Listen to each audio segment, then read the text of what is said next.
그럼 반대로 예전에는 그러니까 법이 아니었을 때 낙태를 하시는 분들도 많았잖아요. 그렇죠.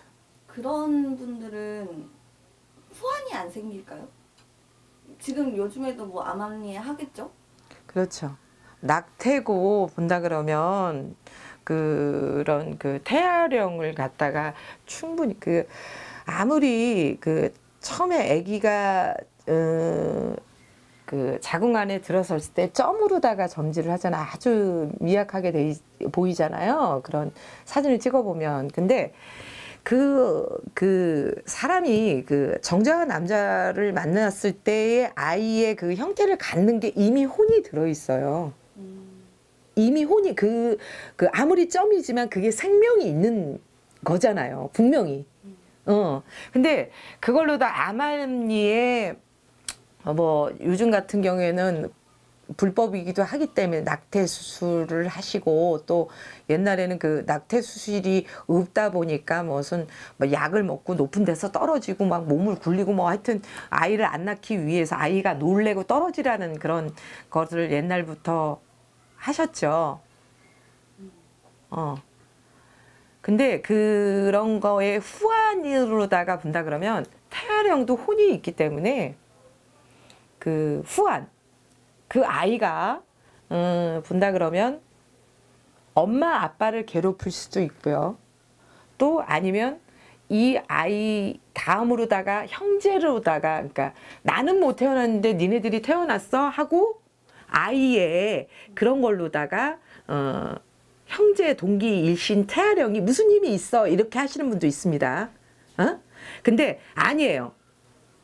그런 그 태아령에 말 못하고 생명으로 태어나지 않았지만 분명히 혼이 있기 때문에 그런 후환이 있을 수 있습니다. 그래서 함부로다가 생명을 죽이거나 아무리 내 몸으로다가 태어나지 않는 애기지만 그걸 내 마음대로 그 생명을 버리거나 이런 거는 후환이 분명히 따를 수 있는 얘기입니다. 그래도 약간 성폭행으로 인한 임신이라던가 그런 걸로 이게 정말로 괴롭게 힘들어서 하시는 분들도 있을 거잖아요. 네. 그런 분들은 어떻게 해야 할지. 물론 내가 원치 않은 임신도 있을 수 있어요. 그런겠지만 그 생명이 원치 않는다고 생명력이 없고 혼이 없다라고 얘기할 수 없다는 거죠. 내가 원해서 아이를 갖는 거는 생명이 있고 내가 원하지 않는데 생긴 생명은 생명이 아닙니까? 아니죠. 그것도 역시 생명이 존재하는 이유가 있는 생명이라 이거죠. 혼도 있고. 근데 그게 내가 날 수 없는 형편의 환경에 이럴 수밖에 없어서 낙태를 해요. 근데 그 낙태를 하는 거가 태아령이 혼이 없고 생명력이 없다. 이렇게 볼 수는 없다 이거죠. 그럼 무조건 나와야 한다? 아니요. 낳는 게 아니라 어쩔 수 없이 낙태를 하는 거지만 그거는 분명히 사람으로다 할 짓이 아니니까 일말의 죄책감도 있어야지 되는 거고 일말의 그 혼이라는 거를 위로해 할 시간도 있어야 된다는 거죠. 제 얘기는. 무조건 그런 뭐 아이를 가지면 다 낳는다는 얘기가 아니에요. 그렇지만 그 생명을 없애버리는 데에서 미안함은 있어야죠. 그렇죠. 당연히. 왜? 그 정말 태어나지도 못하는 건 그 생명의 정말 하나의 점이고 하나의 형태로다가 사람의 형태로다가 아직 갖추지도 못하는 아이지만 생명이 있다는 거죠. 하물며 우리가 얘를 거꾸로 놓고 보자고요. 내가 기르는 강아지 고양이가 죽었어요. 그것도 슬프죠. 하물며 내가 원하든 안 하든 잉태를 했단 말이에요. 근데 그 아이는 죄가 없잖아요. 내가 강간을 당하고 내가 원하지 않은 임신을 했지만 그 아이의 생명은 죄가 없다는 얘기예요. 그래서 무조건 낳아라? 그 얘기가 아니라 일말의 미안함과 일말의 너그로다가 위로하는 그런 거는 있어야지 된다는 얘기예요. 불쌍하잖아요. 인간이 생각해도 그냥 불쌍하지 않아요? 그랬을 때 그 혼은 그냥 태어나지도 않았으니까 아무 생각 없이 아무 힘 없이 나 갈게 하고 갈까요?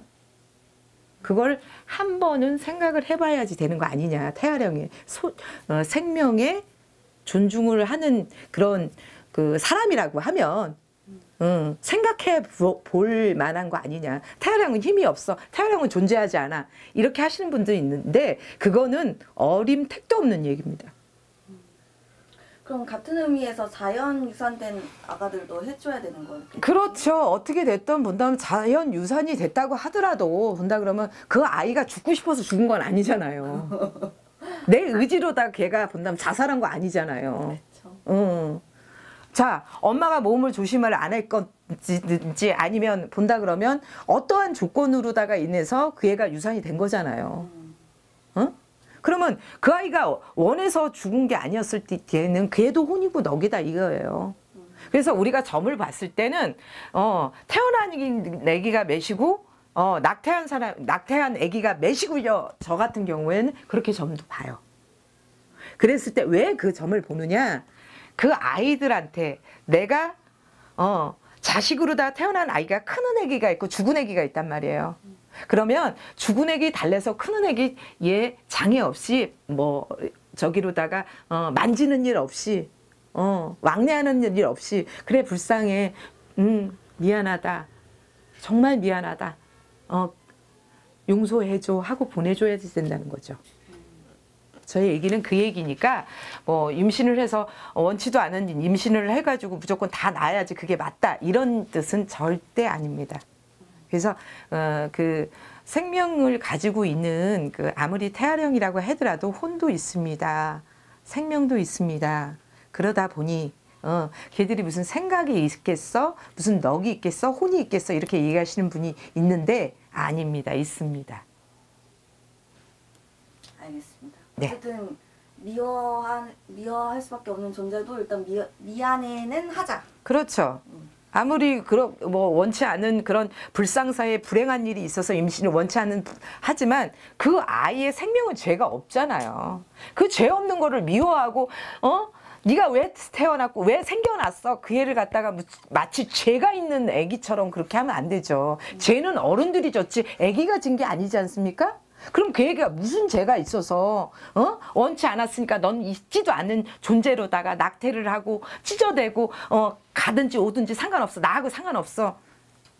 그거는 인간으로다가 봐도 말이 되지도 않고 인간으로다가 생각해도 그건 잘못됐다고 보여지지 않습니까? 하물며 혼을 다루고 넋을 다루는 무속인한테 태양이 없다는 얘기는 말도 안 되는 얘기입니다. 네. 감사합니다. 네.